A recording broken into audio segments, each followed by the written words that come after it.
Oke. Lagi apa Mas ini? Lagi buat pak Mas.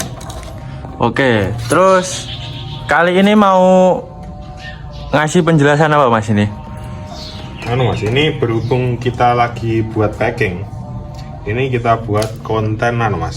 Soalnya kan banyak itu biasanya orang-orang setelah bore up atau stroke up mesin dengan tenaga besar ini bocor dari kompresi Mas. Ya, ini bocor dari kompresi ini lumayan lah tipsnya nanti. Oke, terus langsung saja dikasih solusinya Mas ini. Nah, untuk solusi bocor Mas, biasanya kita sudah nggak asing sama plat tembaga untuk head dan pak aluminium untuk yang bawah, untuk bloknya. Nah, ini yang bikin bocor ini sebenarnya kan bagian yang atas Mas, yang sering bocor. Kalau bagian bawah itu biasanya bocor itu kebanyakan kasus itu dari permukaan yang tidak rata Mas. Biasanya habis di shock boring. Nah, shock-shockannya itu masuknya kan berat Mas, sehingga nanti aluminium sebelah yang permukaan packing ini itu terangkat Mas, jadi nggak rata. Biasanya itu perlu dicuci ulang atau dirata. Kalau nggak gitu bocor sih ya. Permukaan antara crankcase sama sini kan jadi nggak rata, gerunggang gitu loh Mas. Jadi meskipun mau dipak kertas atau pak aluminium itu nanti tetap bocor, itu harus dirata ulang. Nah, untuk headnya, kalau dari head bocor itu, head bocor atau head gebros Mas, biasanya motor-motor sudah bore up atau motor kompetisi itu sering gebros. Nah, itu disebabkan dari kompresi yang tinggi Mas.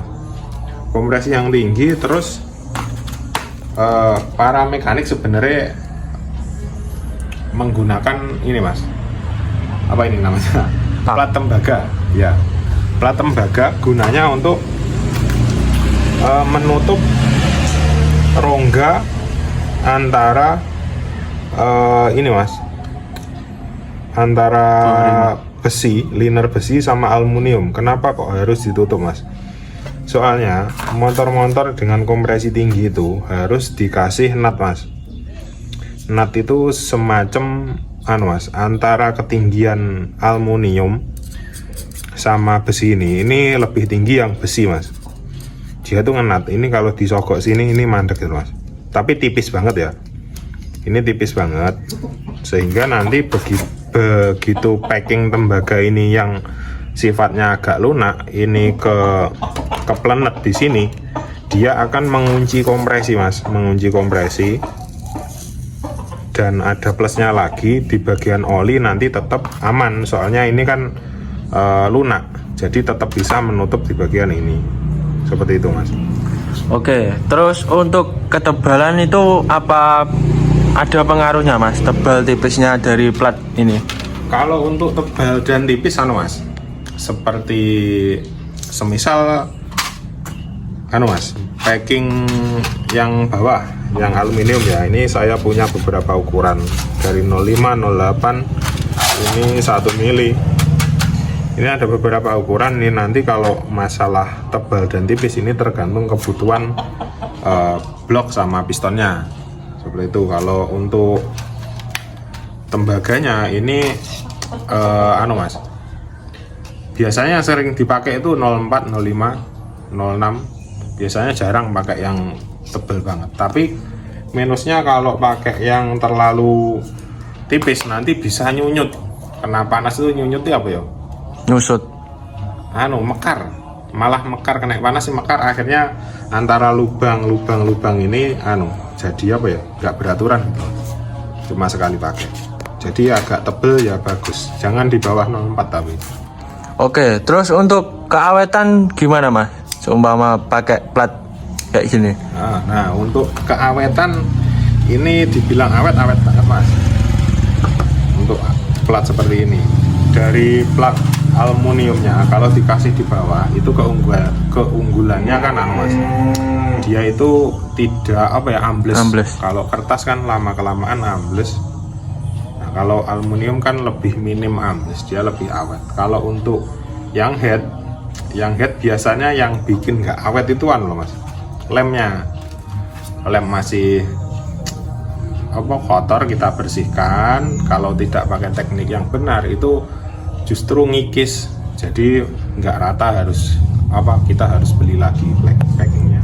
Oke, untuk bagian yang paget itu tadi mas, semisal ngatasinya dari yang masalah lem, jelasan untuk cara ngelemnya biar bisa rapet lagi mas.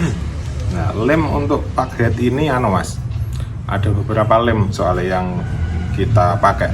Untuk motor balap biasanya cukup pakai Pilox atau Castrol, soalnya kan jangka pendek mas, nggak butuh jangka panjang. Dia itu biasanya sekali pakai 1-2 kali geberan kan bongkar lagi. Nah itu jadi nggak butuh lem yang bersifat kuat. Terus kalau untuk motor harian atau motor-motor yang jangka pakainya lama itu disarankan untuk pakai lem RTV mas, ya seperti Permatex, terus Bosil, Rensozil atau lain-lainnya itu yang harganya lebih mahal, tapi itu benar-benar sifat rekat sama kelete tahan lama mas. Kena panas dia itu nggak retak atau nggak menimbulkan kebocoran. Cuman minusnya itu ngilainnya uang ya mas, ada tekniknya sendiri pokoknya. Tekniknya agak sederhana tapi pakai mas, pakai apa namanya lupa saya. Oke. Selain lah dikasih tahu. Terus berarti untuk bagian cara ngelemnya itu tadi harus dibersihkan dulu ya mas ya, sampai bersih dulu. Bersih, tidak ada oli yang pasti mas. Oke. Terus untuk ngatasinya kalau kompresi bocor selain dari pak itu dari apa mas yang sering terjadi? Kompresi bocor itu kan kalau dari packing itu kan kelihatan nyata mas, soalnya kan menyembur keluar. Nah ada lagi dari klep mas, dari klep itu kan biasanya cuma seteng yang sudah aus atau klep yang sudah mulai tipis itu bisa bocor. Nah itu lihatnya nanti kan dikasih cairan terus disebul, pasti sudah banyak tahu lah. Ada lagi dari mas, dari buring sama ring piston. Nah untuk buring motor borap saya saranin harus pakai buring yang bagus. Terus kalau piston juga pakai piston yang bermerek mas, jangan bermerek tapi yang murah ya. Bermerek dan murah itu biasanya kepakai 1-2 bulan dia sudah mas lembek. Nah, dia tidak bisa nahan kompresi. Nah itu bisa menyebabkan bocor. Terus dari pengalaman saya pakai buring-buring yang harganya murah atau buring-buring beli jadi, itu kelemahannya itu dia mas, buringnya meskipun motor setiap hari dipakai itu kayak keropos. Nah itu pasti mas kompresinya kan pasti juga terganggu. Itu penting banget, kita harus teliti sama yang itu. Oke, terus untuk bagian ring shaker juga bisa mas ya, pengaruh ya? Bisa. Ring shaker harus pastikan pakai ring yang bagus, tidak mudah lembek. Ring yang bagus itu sebenarnya lembek tapi bisa nahan kompresi, seperti motor-motor special engine itu ringnya lembek tapi dia itu rapet gitu loh. Piye jelasnya sulit lah. Tapi kalau piston-piston yang harganya murah itu anyare rapet tapi kepake agak lama itu dia ringnya itu lemes terus mingkup nggak rapet gitu. Oke. Terus untuk mas, spesial dari ring shaker gitu ada tuh mas, yang dari merek-merek yang istimewa apa gimana gitu ada? Yang kalau rata-rata motor bore up piston bore up yang bagus itu kan merek rig. Kalau dari motor standaran selain pakai yang original itu yang bagus yang pakai mas NPR, bawaannya NPP itu bagus juga. Oke. Terus ada penjelasan lagi mas yang bisa jelaskan tentang masalah kompresi atau pak itu tadi? Ya kompresi itu jadi sekali lagi kita bahas ulang, dari awal kalau kita bangun mesin bore up atau stroke up, kita harus fokus pada tenaga mas, tenaga. Nah, sumber tenaga itu kan di ruang bakar sini. Kita harus pastikan kompresi itu tidak bocor ya, dengan cara-cara yang seperti dari awal video tadi. Selain itu kita harus pertimbangkan semuanya mas.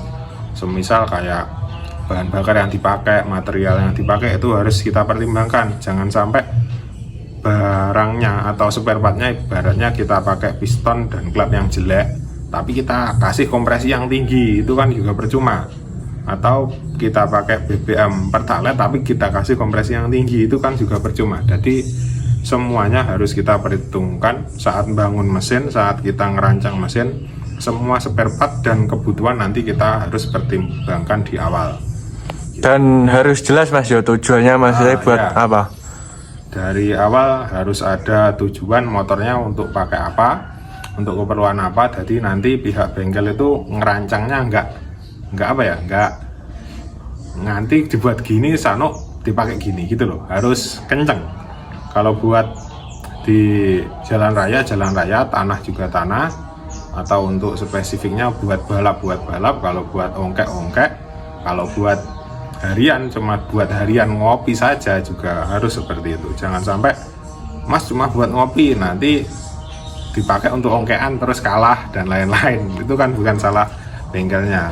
Oke, soalnya juga racikannya beda-beda mas ya. Beda-beda. Sama tentunya apa ya, budgetnya harus disesuaikan lagi seperti itu. Oke, terus cukup sekian aja mas berarti ya penjelasannya untuk kali ini. Iya mas. Kalau ada masalah lain seputar permesinan atau lainnya juga bisa tinggalkan di kolom komentar atau langsung WA DM di deskripsi mas ya. Di profil YouTube ini. Cukup sekian, semoga bermanfaat. Jangan lupa like, subscribe, komen, tinggalkan di kolom komentar kalau ada pertanyaan. Cukup sekian, terima kasih.